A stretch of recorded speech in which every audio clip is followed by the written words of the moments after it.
Transfer മാർക്കറ്റിൽ വമ്പനൊരു ട്വിസ്റ്റാണ് സംഭവിച്ചിരിക്കുകയാണ്. എന്തായാലും കാര്യം എന്താണെന്ന് പറയാം. സോ അതിലേക്ക് പോകുന്നതിന് മുമ്പ് നിങ്ങൾ ലൈക്ക് എന്ന് പറയുന്നത് വളരെയധികം ഇമ്പോർട്ടൻ്റ്. സോ എല്ലാവരും ലൈക്ക് ചെയ്തിട്ട് വീഡിയോ കാണുമെന്ന് വിചാരിക്കുന്നു. എന്തായാലും 200 എന്നൊക്കെയാണ് ലൈക്കിൻ്റെ ടാർഗറ്റ് എന്ന് പറയുന്നത്. ആരും അതിലേക്ക് എത്തിക്കുന്നില്ല. 19-20 ഒക്കെയാണ് ഇപ്പോഴത്തെ ലൈക്ക് എന്ന് പറയുന്നത്. സോ എല്ലാവരും ഒന്ന് ഈ ഒരു വീഡിയോ 200-ൻ്റെ ലൈക്കിൻ്റെ ടാർഗറ്റിലേക്ക് ഒന്ന് എത്തിക്കുക. സോ എന്തായാലും ഈ ഒരു വീഡിയോയിൽ നമ്മൾ പറയാൻ വന്ന കാര്യം എന്ന് പറയുന്നത് ഫസ്റ്റ് അപ്ഡേറ്റ് നമുക്ക് ആ ഒരു ട്രാൻസ്ഫർ ട്വിസ്റ്റുമായിട്ട് ബന്ധപ്പെട്ടിരിക്കുന്ന അപ്ഡേറ്റിൽ നിന്നും കുറച്ച് മാറൊരു അപ്ഡേറ്റ് നോക്കാം. അത് മക്കാർട്ടൻ നിക്സൺ.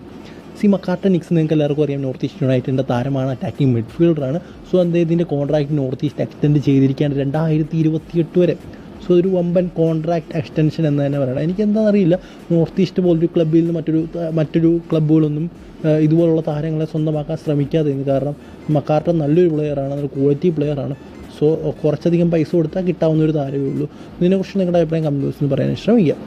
അടുത്തതെന്ന് പറയുന്ന ഒരു ട്രാൻസ്ഫർ ട്വിസ്റ്റൊന്നുമല്ല, ഒരു ട്രാൻസ്ഫർ വാർ തന്നെ നടക്കാൻ പോവുകയാണ്. നിങ്ങൾക്കറിയാം, ഒരു സമയത്ത് കേരള ബ്ലാസ്റ്റേഴ്സ് സുഖമായിട്ട് സ്വന്തമാക്കുമെന്ന് വിചാരിച്ച താരമാണ് അഭിഷേക് തെഗ്ജം. അത് കേരള ബ്ലാസ്റ്റേഴ്സ് മാനേജ്മെൻറ്റിൻ്റെ ഫോൾട്ട് തന്നെയാണ്. ആകെ കഴിഞ്ഞ ആ ഒരു മാച്ചിൽ, തായ്ലൻഡ് മാച്ചിൽ ഏറ്റവും നന്നായി കളിച്ച താരം അഭിഷേക് തെഗ്ജമാണ്. അതിൻ്റെ ഒരു പ്രകടനം കണ്ടപ്പോൾ മോഹൻ ബഗാൻ അടങ്ങിയിരിക്കാൻ പറ്റിയില്ല. ഈസ്റ്റ് ബംഗാൾ സൈനിങ് കൺഫേം എന്ന് വിചാരിച്ച സാഹചര്യമാണ്.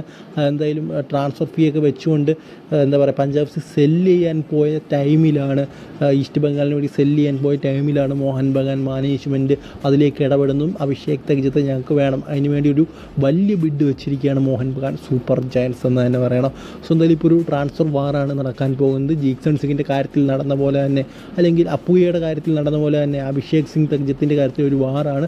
ഏറ്റവും കൂടുതൽ ബിഡ് ആരാണോ വെക്കുന്നത് അവർക്കായിരിക്കും ഇനിയും അഭിഷേക് സിംഗ് തെഗ്ജം കളിക്കാൻ പോകുന്നത് അടുത്ത സീസണിൽ. സോ എന്തായാലും ഇതിനെക്കുറിച്ചുള്ള നിങ്ങളുടെ അഭിപ്രായം കമൻറ്റ് ബോക്സിൽ പറയുക. അടുത്ത വീഡിയോയിൽ കാണുന്നവരെ ഗുഡ് ബൈ.